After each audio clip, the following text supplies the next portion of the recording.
प्रेम के अंधे प्यार में अनुपमा ने किया दोस्ती और सपने दोनों का अपमान। अब हाथ जोड़ के मांगेगी माफी। नमस्कार दोस्तों, स्वागत है आपका आपके अपने चैनल हंग्री स्पिरिट्स में। हंग्री स्पिरिट्स देख रहे सारे दर्शकों का मैं अंजू शर्मा दिल से स्वागत करती हूँ। आज जो अनुपमा ने रिएक्ट किया ना, ओ प्रेम के मुंह पे थप्पड़, ओ प्रेम पे थप्पड़ मार दिया, प्रेम को थप्पड़ मार दिया।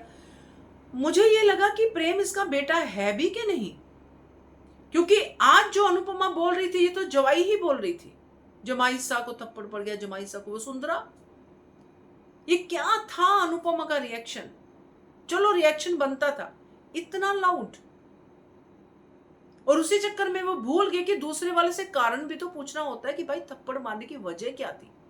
राही ने तो बताई नहीं, दिग्विजय की बात इन्होंने सुनी नहीं, तो दिग्विजय की दोस्ती का अपमान किया, दिग्विजय और अपने सपनों का अपमान किया। क्यों किया? क्योंकि प्रेम को थप्पड़ पड़ गया भाई। जैसे प्रेम तो आजकल बड़े गुणगान वाले काम कर रहा है, उसको थप्पड़ नहीं पड़ना चाहिए, हार पड़ना चाहिए फूलों का, ऐसा काम कर रहा है। बात करते हैं इसके ऊपर। पहले वही निवेदन, जिन्होंने अभी तक चैनल को सब्सक्राइब नहीं किया है कर लीजिए, साथ में दोस्तों बेल आइकॉन दबाइएगा ताकि आपको हमारे वीडियोस के नोटिफिकेशन मिलते रहे।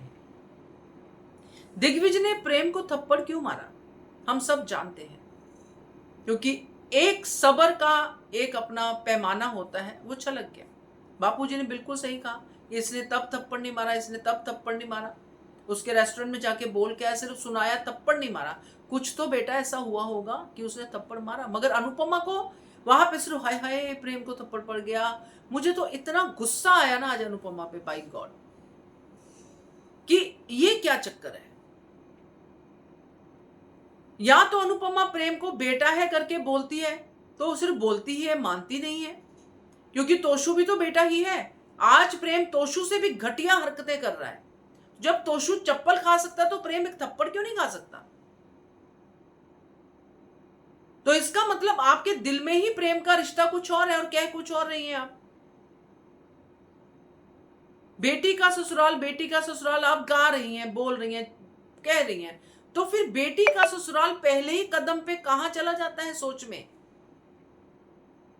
आप दिग्विजय को कह रही हो कि आप समझदार नहीं हो, मैंने आपको समझदार समझा, तो अनुपमा कहां से समझदार दिख रही है इस एक्ट के बाद?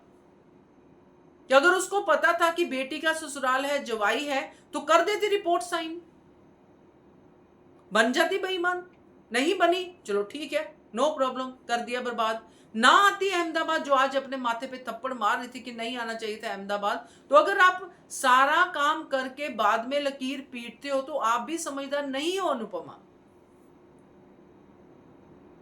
बड़ी बड़ी बातें करके आए हो, चोटी को ऐसे करके, अब क्या हो गया? सिर्फ प्रेम को थप्पड़ पड़ा और आप हिल गए। यहां पे अनुपमा गलत है, इसमें कहने में मुझे कोई गुरेज नहीं है।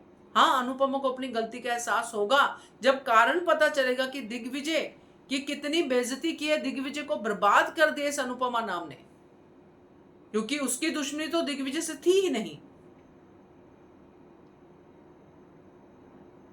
अब यहां पे अनुपमा या तो खुद जाके दिग्विजय को कहेगी कि सर आप सच में मेरी वजह से बर्बाद हुए, तो आप अगर लगता है तो आप चले जाइए, मगर मैं माफी मांगती हूं अपने प्रेम की इस हरकत के लिए। खुद भी माफी मांगेगी, क्योंकि जब पूरा कांड पता चलेगा, ये तो भला हो बेचारी परी का जिसने पूरा कांड बता दिया, और बापूजी का विश्वास दिग्विजय की तरफ।